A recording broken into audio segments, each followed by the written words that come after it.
Smoothie video. Why? Because I feel like talking about Smoothie. Who doesn't like Smoothie? She's hot, she's a Long Leg Tribe member, she's a sweet commander, she has an interesting devil fruit power, she's hot. Okay, let's talk about Smoothie. And also, honestly, I think she's kind of the one sweet commander that kind of got pushed to the side that we don't really address all that much. I mean, Cracker was the first one to show up. Luffy caves his freaking skull in, which, by the way, what happened with Cracker? Is he dead? Because I think that's a serious, like, I know Luffy doesn't actually try to kill his opponents. You know, Luffy's not the kind of guy that, you know, okay, Lucci, I knocked you into a coma, now I'm gonna pick up this pipe and jam it in your freaking, you know, he's not that kind of guy. But Luffy's pretty strong, and Cracker even admitted, you know, I don't take pain that well, you know, so even if Luffy wasn't actually trying to kill him, like, the shock of the pain alone might have actually done so. And then after that, of course, the ones that have been the most prevalent out of the Sweet Commanders remaining is Katakuri, obviously. Snack has sort of been pushed off to the side, but we've seen him in one of the recent chapters, so it's very likely we might get to see Snack in full scope, you know, later on. In terms of the Sweet Commanders that are, you know, currently Sweet Commanders, and the ones that are prevalent in Totland chasing down the Straw Hats, I kind of feel like Smoothie is a little bit pushed off to the side. Not that she, you know, hasn't had moments in the story. You know, she had her introductory moment when she was going after Jinbei and everybody. She had some moments at the tea party where she fought against Reiju. But despite that, we haven't seen her in combat all that much. She has the third highest bounty in the entire series. 932 million. In and of itself, that's something worthy of discussion, you know? Like, you know, it's like, okay, so she did something that, you know, maybe, you know, even more than Cracker. I think Cracker's bounty is like only like 800 million something. So, you know, yeah, she's a Yonko subordinate, one of the high-ranking members, but I feel like there's something else going on that she did that earned that high bounty, you know, and it's the highest bounty of any female character in the series. That's a very impressive booty. I mean bounty. Sorry, bounty. I meant bounty. Probably the most she's ever done is in Chapter 894, one of the recent chapters, where her fleet was now chasing after the Thousand Sunny, and she launched, like, that Getsuga Tensho water, you know, ripple attack at the Sunny, and they managed to dodge it using Jinbei's masterful, you know, helmsman skills. We got to see her on her ship with her sisters, you know, Citron and Cinnamon. They basically were like a backup fleet behind Perospero, and then ever since Beige showed up with the cake and Big Mom followed them, Perospero wanted to follow suit and keep an eye on Big Mom and Beige. The cake's not poisoned, so he's like, all right, we're gonna follow Mama, you know, Smoothie, you have the backup fleet, you continue to pursue the Straw Hats. Which I kind of like that. I like that it's not as simple as just, oh, we have to follow Mama, so the Straw Hats, I guess, just get away. No, this is a fully realized, you know, country. Well, you know, an archipelago, but still basically a country. That's what Totland is. They have a bunch of ships at their disposal. This is a Yonko here, so they're not getting away scot-free. It's just like, alright, we're gonna go over here, but we have another very high-ranking member of our crew that's not just gonna let you get away. They're gonna chase after them. And I feel like Smoothie right now really feels like the pressure's on her, and she has to, like, I have to sink this ship. You know, Brother Peros is now going after Mama. Mama herself is in a bad way. You know, we cannot let this ship escape our waters. They've done a pretty good job at avoiding us up until now. I am gonna be the one to sink this ship. And to the point where she's starting to do things that aren't really that rational. So her Devil Fruit ability, we don't actually know what it's called yet. I had a Mandela effect moment on this one. I could have sworn that her Devil Fruit was just the juice Nomi. I thought that was already revealed, but upon doing some research, I realized, oh no, that wasn't actually the case.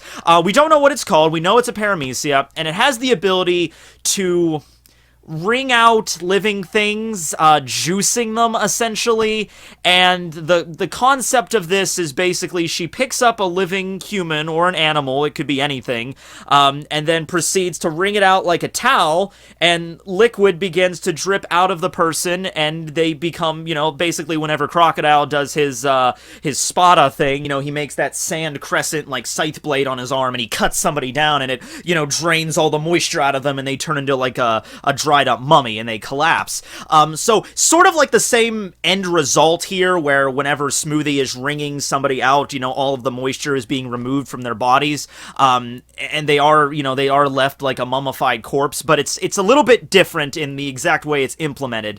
So For one thing, it seems that the person being juiced actually enjoys it.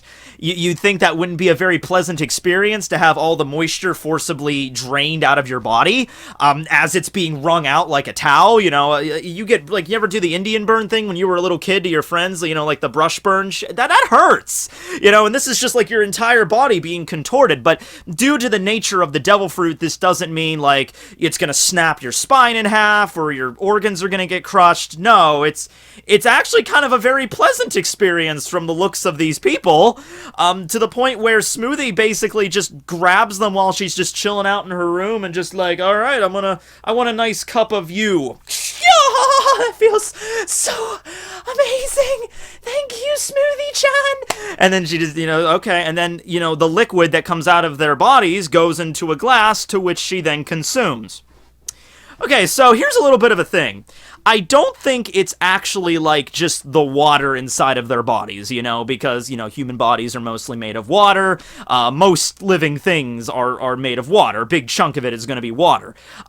If that was the case, why not just buy a bottle of water? You know, why not just go out to the store and get, okay, Smoothie, if you're that addicted to just water, you don't have to drain it out of living things. You could just go buy it. But no, it's like this weird juice kind of thing, really. It's like some other kind of liquid that comes out of these living things that's apparently very thirst-quenching. When she was at the tea party, before shit really hit the fan and it was just the normal tea party, she was welcoming guests to the place, and she's just chilling out here and basically running her own juice bar, and she's just like, yes, what can I get you today? You know, we have a giraffe, we have this rare human or whatever, I could just juice them out and give them to you. And the guy's like, give me the giraffe. And she's like, okay. And she takes the giraffe and juices this giraffe and gives the guy giraffe juice. It's not just water. It's not blood. It's actually very, it's good. It tastes good. It's very refreshing to have it. So I assume based on, it might be like equivalent to like a fine wine. Like it depends on how old the target is that's being wrung out, what species they are, you know, animal, human, you know, subsets of different, like a giant, I don't know, depends, and like maybe how they live their life or whatever, and it's just like, this is their essence. This is like if you're gonna take all of their life experiences and choices and convert it into a beverage, this is what you would get. And oh yeah, I know I've been saying it was only living objects, but I just remembered, no, it's inanimate objects too that she can wring out, because I think when she was at the party, she, you know, offered the giraffe and like the rare human, but I think there was also like a lava drink, you know, which was like just a big chunk of volcanic rock that she wrung out as well. So I guess it really maybe is the rarity value. Like anything that she juices, depending on how hard it is to get your hands on, you know, it could be like a precious gem, like a diamond or something. Maybe she would wring out and it would have a very delicious bouquet there. I'm not sure, but it's not just living things either. But yeah, they do get dried out afterwards, so, I mean, I guess this is One Piece after all. This is the world where even after, you know, Luffy gets hit with the spada thing with Crocodile and gets his entire arm, you know, all shriveled up, Luffy, all he has to do is just drink some water and just poof, back to normal. You know, he gets his entire body dried out later and just a splat of water just falls on him and he's just like, I'm back! You know, so I'm assuming it's kind of the same deal with these people. After they get their juice wrung out, they could just, you know, get some more moisture into them and they return to their normal state. Or though maybe not. If it's not like moisture in their body, it's not their blood, it's not the water in their body, if it's like their essence or something else, it might not be easily reparable. You might not be able to get yourself back from that. So, yeah, and she also can, there's also some other extensions of this ability, to the point where some people actually refer to her more as like a sponge human, like a sponge fruit, rather than a juice fruit, because on top of wringing people out, she's also able to enlarge herself. She's able to absorb, I guess, the moisture, the liquids, or whatever from the people she wrings out, or maybe just any liquid, it doesn't matter, like, you know, here's a barrel of orange juice Smoothie, and she just guzzled that whole thing, and then she literally expands her body to the point where she's like giant-sized, as Brooke stated, and she's already a member of the long leg tribe. She's already... Girl's got legs. She's pretty damn tall.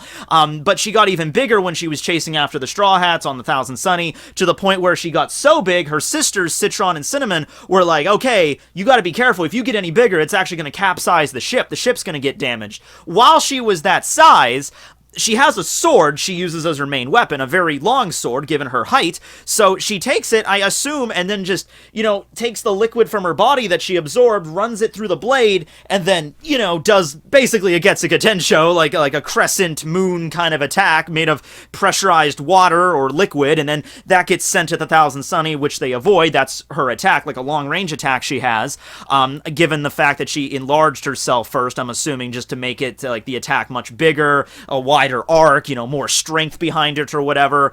Maybe if she juices like a really strong person, like a giant or something, she'll be able to gain a little bit of that strength. So it might just be, like the drinking aspect, the whole wringing a person out or an animal out, that might just be for recreation. That might just be like, yes, a fine wine made out of the finest shark in the land. Oh, that's delicious. What is this, a 52? Whatever. Or that doesn't have anything to do with battles or anything. If she's fighting somebody and then grabs the opponent and then wrings them out and just keeps chucking them like, then that's maybe something she can do in battle. But in terms of the actual beverage, that probably doesn't have anything to do with anything. It's when she actually retains water and gets bigger that she's able to increase in strength and overall power. She just has to be careful where she does this. That's the situation there. Out of the Sweet Commanders, aside from Snack, because Snack was the 25th son of the family, she is the 14th daughter. So out of the currently existing Sweet Commanders, she is the youngest. Katakuri being, of course, the second son. Cracker being the 10th son. Smoothie, 14th daughter.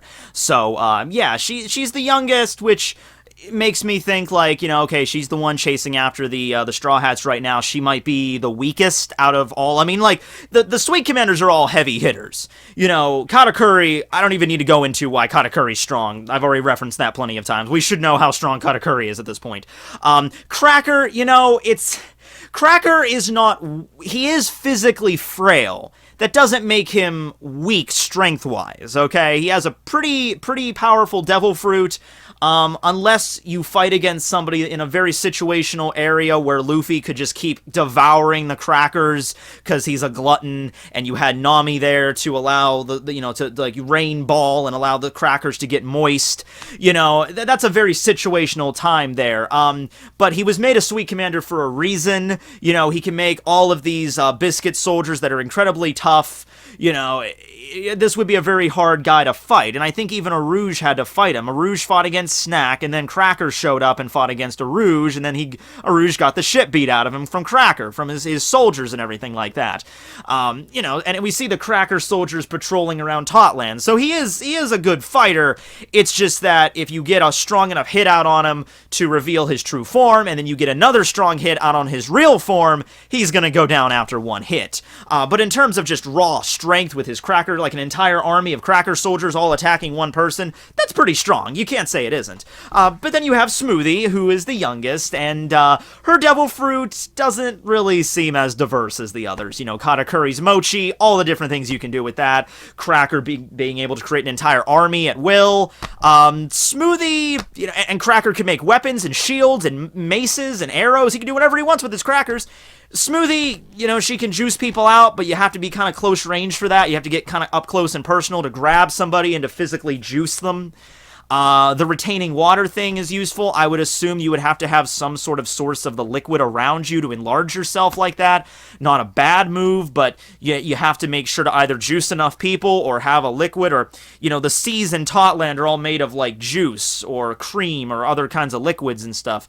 I don't know, cream's not really a liquid, but you know what I mean. It's like it's not regular ocean water. So in that situation, Smoothie could have probably just dipped her hand into the water or something and just, enlarged herself that way. But if she's fighting on land, not around any source of moisture, then she might not be able to enlarge herself, and that's kind of a problematic. Now, outside of using her Devil Fruit, I'm sure she's a great fighter. Long leg tribe member, probably adept at using some kicking attacks, hockey up her very elegant legs and then just slam it right into an opponent. Probably will send them flying like a cannonball, basically. She's got the long sword. She's pretty adept at using that. Very calm personality from Smoothie. Smoothie, when she finds out, like, oh yeah, Luffy and Nami and Jinbei, they escape the prison, they're all running around the freaking chateau, she's not freaking out, she's not going like, alright, we need to do this, I'm gonna takes out her sword. I'm gonna take them down. No, pretty chill. She's just like, okay, here's what we're gonna do. We're gonna lock down these areas. I'm gonna, lead the charge. I'm gonna find them. I was really hoping Jinbei was gonna fight Smoothie then, but that didn't how it go down. And the way she tells her subordinates things are also in that very kind of passive-aggressive kind of, okay, so here's what you're gonna do, okay? You're gonna listen to what I say, and you're gonna lock down these doors, and you're not gonna let anyone by, okay? And this is either gonna go, you listen to me, and everything will be sweet, or you don't listen to me, and I basically turn you into a very refreshing iced tea later this evening. So that's where we're at right now. You can pick whatever you will from that, but that's what we're doing tonight, honey. So it's kind of like that with Smoothie. I would really hate for this arc to just go by without seeing any real action from her, like directly fighting against Jinbei or directly fighting against, I don't know, Brook or Monster Point Chopper or something. You give us something with Smoothie here. We had a moment from Cracker, we had a moment from Katakuri. Snack is kind of We still might get a moment from Snack, who knows? But Smoothie is just kind of the one that's just like in the background. She's chasing after the Straw Hats, but hasn't really had an up close and personal fight with anybody of real merit. She fought against Reiju during the tea party, but that was kind of glossed over. We saw them clash for a little bit. It's not like we saw an all balls out fight with them. Reiju did manage to poison Smoothie, but using her Devil Fruit ability, all Smoothie has to do is like, oh, so Reiju, kicked me in the arm. I'm poisoned. All right, I'll just wring out my arm, and then the poison just drips out. So I guess what that means, she could also choose like which particular liquid that she could drain out as well, not just that essence like ooze that drips out of them, but she's like, if she wanted to be like, I'm gonna drain all the blood out of your body, or I'm gonna wring all the water, or I'm gonna wring all the poison, or whatever out of your body. I can do that, I guess, as long as it's a liquid. I can remove it from your body with no problem, which is kind of useful. And, to end this off with just kind of a caveat, does anyone think Smoothie resembles the diamonds from Steven Universe? I don't know, really tall woman, kind of emotionless, but don't piss her off or she'll kill you. Kind of reminds me of a little bit of Yellow Diamond, just a tad, I don't know. That's just me. That's just me. Giant woman, Alright, well, I hope you guys enjoyed. This is really just off the cuff here. I actually have to head to the doctor's office in a little bit. I think I broke my toe last night, so I gotta get that x-rayed. But, hope you guys enjoyed. Comment below on what kind of Smoothie action you want to see from her next. Don't keep it PG. There's other websites for that, guys. There's fan fiction websites for that, but just like, yeah, okay. I'm already digging my own grave here, so I'm just gonna end it out. Thanks for watching, everybody. Tekking signing out. Canada G.